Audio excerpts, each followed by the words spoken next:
revue de presse ñu ànd ceeg El Hadj Ahmed Aïdara. bismillah waaye coowul suuf kañ lay jeex ci réew mi ne enquête yéene kaay ne suuf yi nga xam ne nag maanaam dañ koy jëlee ci domaine national ba daal di koy joxe day waaw nguur gi dee ngay neexal na gouverneur yi de jox nañ leen suukar sa dëgg la ndaxte am coppite gu rëy goo xam ne maanaam moom lañ doon xaar waaw coppite gu ndaw a ndaw kon la ñu gis de ci décret bu bees bi ci wàllum domaine national ba enquête yéene kaay ne léegi kay na carte gi leer na maanaam gouverneur yi dong waaw ñoo am sañ-sañ daal di dëggal nag ab délibération boo xam ne day ëpp na juróom fukki hectare maa la wax loolu de gànna ñi nga waaw di meeru njaga ñaaw nee na day diis enquête yéene kaay ne pourtant day weeru octobre 2019 waaw ci le président Macky Sall xamle woon ne gis nga coowal suuf day mooy lii ëpp lii indi wàllum coow ci réew mi de instabilité dëgg la tribune yéene kaay ne dama ne nag yëkkati kon suuf yooyee daal di joxe waaw président Macky Sall day daal dinay suqi nag maire yi de monsieur le maire dama ne la suqi na maire yi laa la wax le témoin yéene kaay ne moom président Macky Sall day waaw conseil municipaux yi ci boppam kon la teg bët nag léegi sous surveillance léegi kay carte gi leer na yëkkati ay suuf ak yooyee di ko daal di joxe waaw am na nu katan ngay toll ci moom suuf sous préfet la préfet ak gouverneur yi très bien last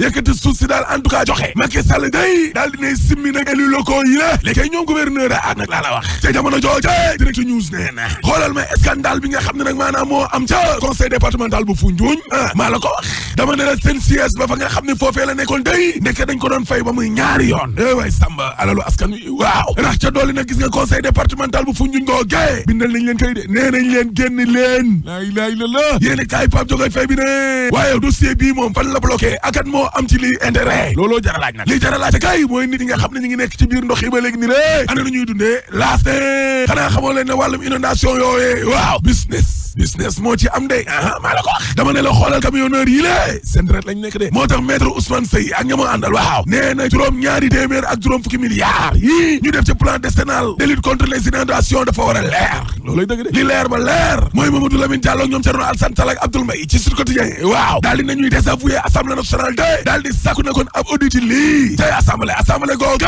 Doudou Wade bu parti démocratique sénégalais ci tribune yéene kaay waaw naxaru na nag bu baax a baax yoo xam ni Moustapha Niasse ak ñama àndal dañ koo def deful ay manquement ñoo ca am bureau politique assemblée nationale boobee kon bëgg a dogal waaw Doudou Wade nee na warta demee noo ne assemblée nationale bureau ba ca boppam kon amul sañ-sañ di addu kon ci turu assemblée boo xam ne dafa nekk ci hors session liggéeyuñu fanweeri fan ci weeru juin ca 2020 ba léegi ni lé teew saisiruñ ko sax nag binduñu ko lay tarde moom assemblée waaw ci loolee Doudou Wade yemu ca ndaxte doomu Abdoulaye Wade bi day waaw nee na sampa ab mission d'information yëkkati député ci ni wàllum politique gu kër googee te dee waaw du yoon c'est illégal la wax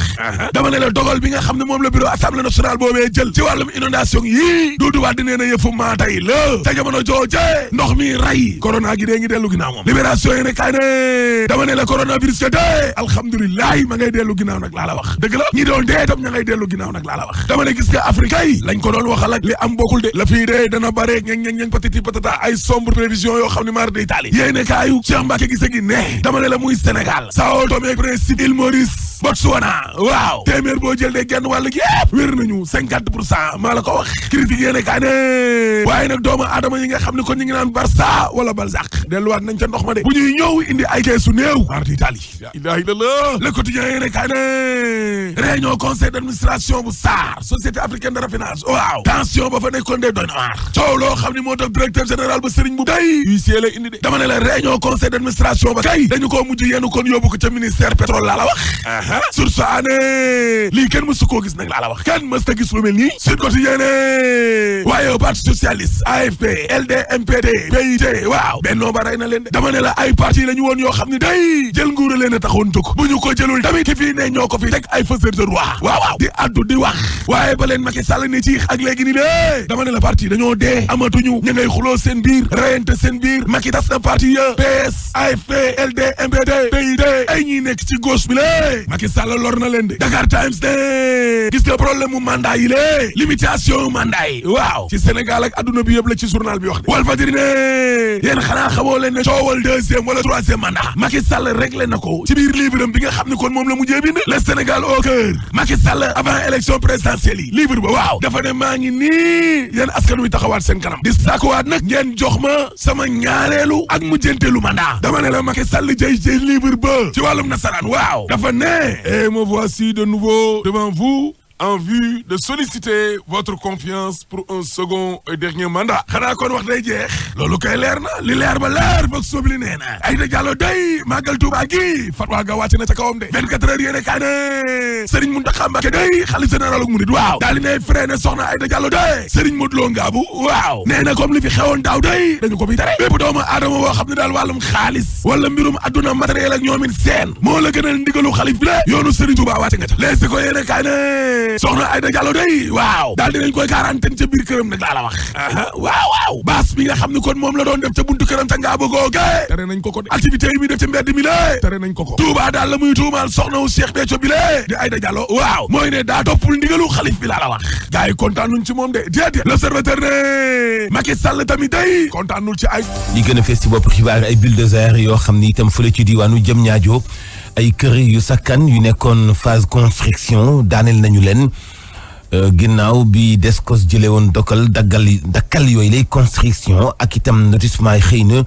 yu lalu ci ay jalgat yi indi woon nag spectacle bu doy waar dinañ ci dellu saat fekki fa Cheikh Ahmed Tidiane Seck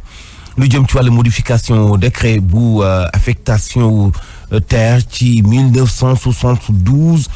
am na benn jéegu bu am solo bu lalu ci coppiteef buñ ci bëgg indi Fatulaye Mbaye Diop dana ci dellu saat ak ñun ngir leeral ñu dossier boobale lu may loolu itam dinañ wax ci li nga xam ni mooy état bu Sénégal ak montant wu juróom-ñaari milliards ci francs CFA ak 242 millions yoo xam ni la mu ko jëmale rek mooy daal di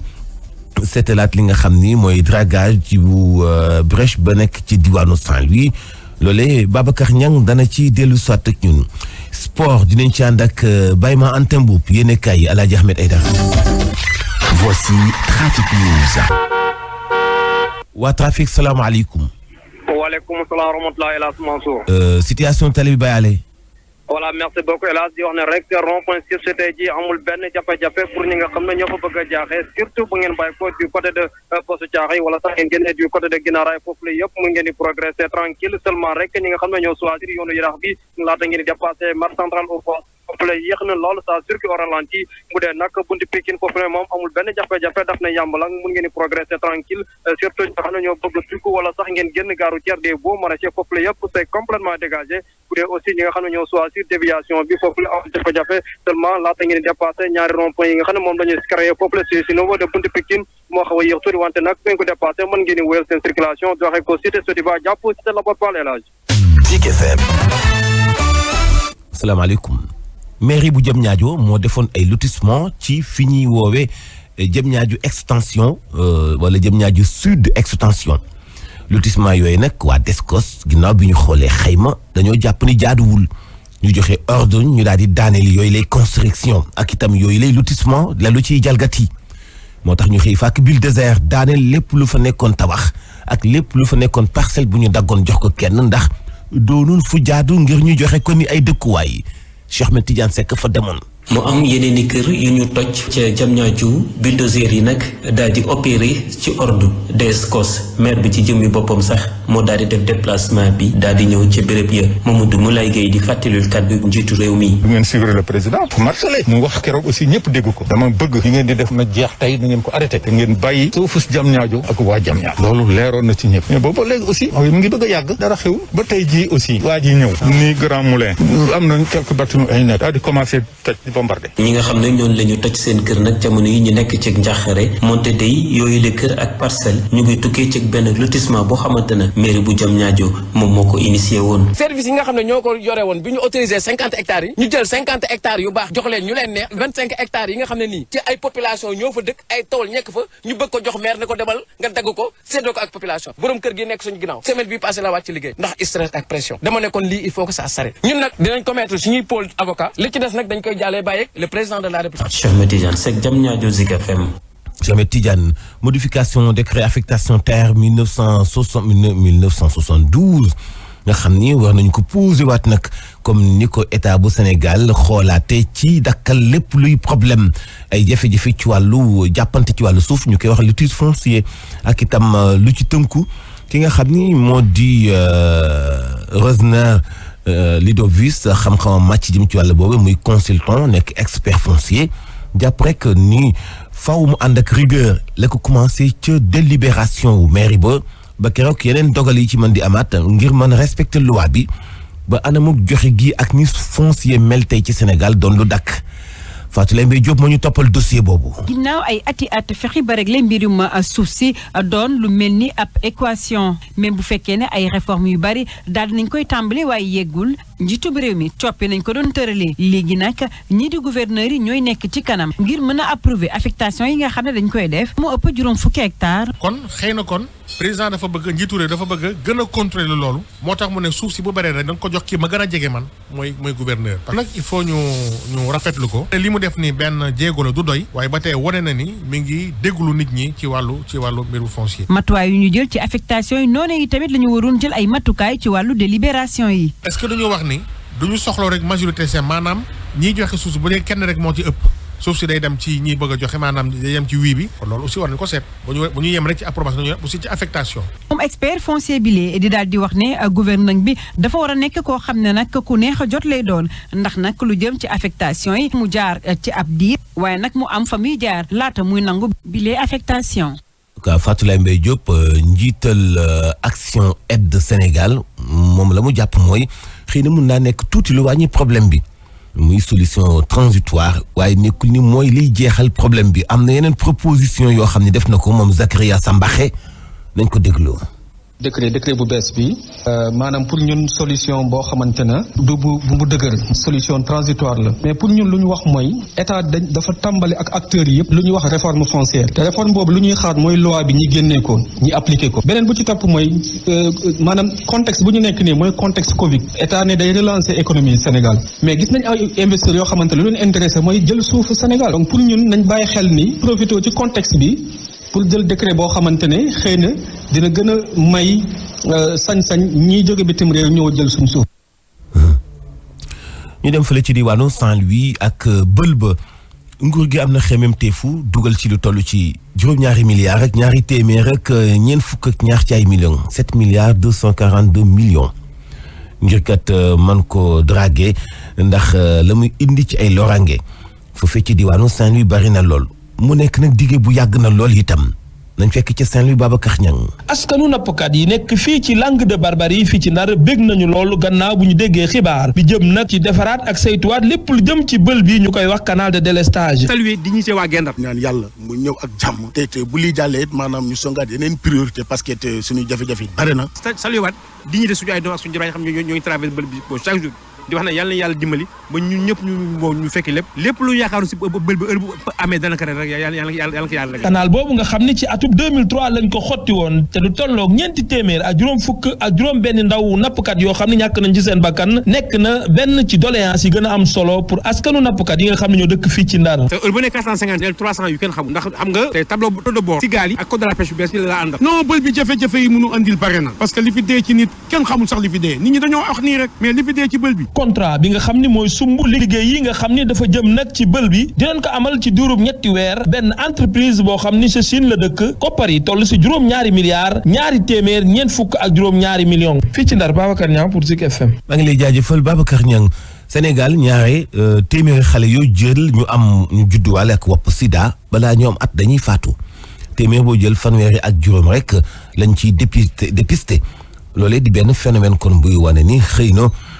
des na liggéey bu am solo te yaatu lool boo xam ni war nañ koo defaat loolu ngi tukkee ci benn ndaje buy expert seq ngir xeex wopp sida ak gën a mën a sàmm tout tànk yi mën leen dépister ci jamono yi ñu foog ni am nañu wopp sida ndaje ma am lu toll ci ñetti fan ñu ko doon amale ca Saly Portudal la ñu fekk fa Papa Dieye. pour xeex dee yu teel yi nga xam ne ñu ngi am ci liir yi nga xam ne ñoom ñooy dund ak sida bi kuréel bi nga xam ne moom moo ëmb ñiy dund ak sida boobu ñu nga ca Saly ngir taxaw temm jàmmaaroog loolu su koy njaay moo leen jiite. xale yi nga xam ne si dañuy gis ne doomu jàngoro sida bi da leen di lottal da leen di sonal te duñ leen saytu ba nga xam ne si buñ juddoo duñu mën a dund juróom-benn weer wala duñ mën a sax fêter seen premier anniversaire. Sénégal actuellement fi ñu toll ne téeméer boo jël fanweer ak juróom yi lañ ci jot a dépister muy lim boo xam ne toll na ci junni ak juróom juróomi téeméer ak fanweer ak juróom moom lañ jot a dépisté. looloo waral nag ñoom ñu indi li nga xam ne moom la ñu wax DPN ñu teel a dépisté xale yi nga xam ne ñoo ko am. ñun li ñuy def mooy suñu xeex mooy dugal suñu loxo ci nga xale yi nga xam ne si yaakaar nañ ne feebar nañ ñu teg si ñoom loxo mën leen a yóbbu fi ñu leen di faje bu ko defee bu ëllëgee ñu am réew moo xam ne si ndaw yi dañuy sain. fexe ba adduna bi du am sida fii ak 2030 ak ñetti 90 yi ñu teg mënta nekk fekk jiitalu ñu faj liir yi nga xam ne moom la sida bi daal Pape Dieye Saly Zik FM. Papa Dieye waa Safinatul Aman ca Touba kontaanuñu benn yoon ci doxalinu cantakun yi féeteek Aïda Diallo nekkoon soxna Cheikh Béthio daanaka ci mel ni dañoo bëgg teg gindigal def lu leen neex ginnaaw bi xalif bi jëlee dogal ci aaye leen gane nag màggal gu ñuy def mel ni que rébellion wu foofee ci Touba ñu ngi daw nag ci risque bu doy waar nag bu fekkee dakkaluñu seen yooyee ñu nekkee ma daanaka mel ni mbumbaay Abdoulaye Diagne moo ñu teewal ca Touba.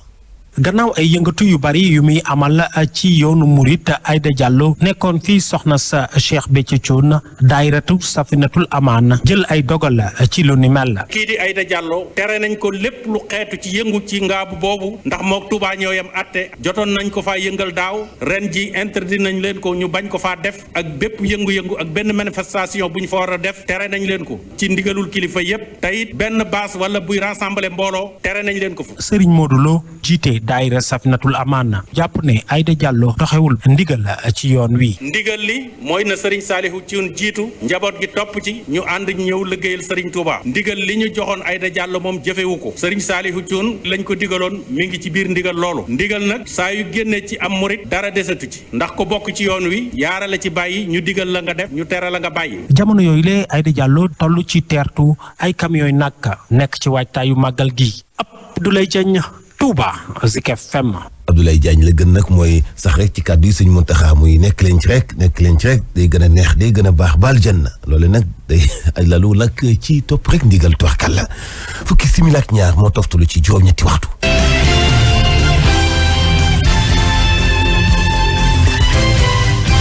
Actu Sport. Baye Manta salaamaaleykum. maaleykum salaam. Hadj Mouhamadou Mansour Diop. nekk leen ci rek day gën a neex day gën a baax baal janna. waaw macha allah xam nga kàddu yooyu damay faj. en tout cas yom solo la de. sang bi yàlla na fi yàgg Mbacke Balla. amiin incha allah alors ñu wax ci éliminatoire CAN 2000 CAN U20. U20 waaw. ci 2021 yi. waaw xam nga nag Mauritanie moo ko fas yéene dalloo lu jëm nag ci boobu CAN waaye nag éliminatoire yi fii ci Sénégal lañ ko fas yéene amee benn nag réew rek moo fas yéene nag teew ci boobu compétition Sénégal nag fas yéene ci ànd ak ñii di waa Mali ni ki noonu Guinée Bissau ak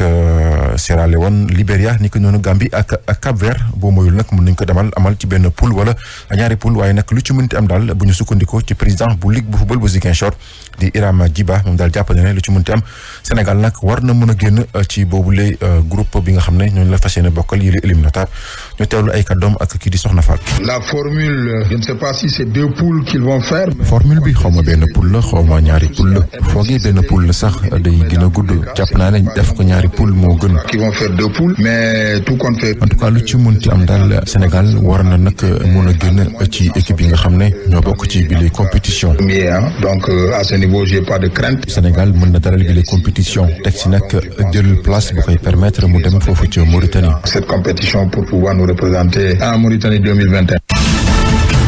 Super coupe ci Europe Bayern Munich moom luy taxawaayam. waaw Bayern Munich ni ki démb moom mujjee jël super coupe bi gannaaw nag ba mu daane ñi di waa FC Séville ñaari ball ci benn kon ñu jàpp ne nag Bayern Munich waxtu wi moo ngi nag ci tànk yu mu nekkoon rek di nag nekk équipe bu gën a xarañ ci atum 2020 mi ndaxte soo xoolee sax moom bi mooy nag 23e victoire am bi mu am ci at mi kon ñu jàpp ne Bayern Munich tamit ren jëlee def na nag ab progrès ci nag championnat bi gannaaw bu mu jëlee lu jëm ci wàllum super coupe d'Europe bi mu nekk nag ab historique ndaxte des soo xoolee ren nag dafa jël 4 compétitions muy Bundesliga coupe d'Allemagne Ligue des champions ak super coupe d'Europe ñu wax tamit foofu ca Allemagne ni ki tey nag la ñuy amal seen ñaareelu bëccëg dañ koy tàmbali bu nag 18h30 jotee Hertha Berlin mooy dalal ñi di waa Francfort juróomeelu bëccëg foofu ca France 19h Lille ak Nantes lay doon ñetteelu bëccëg nag bu Liga bu espagnol tey lañ koy tàmbali bu 18h30 jotee ci diggante nag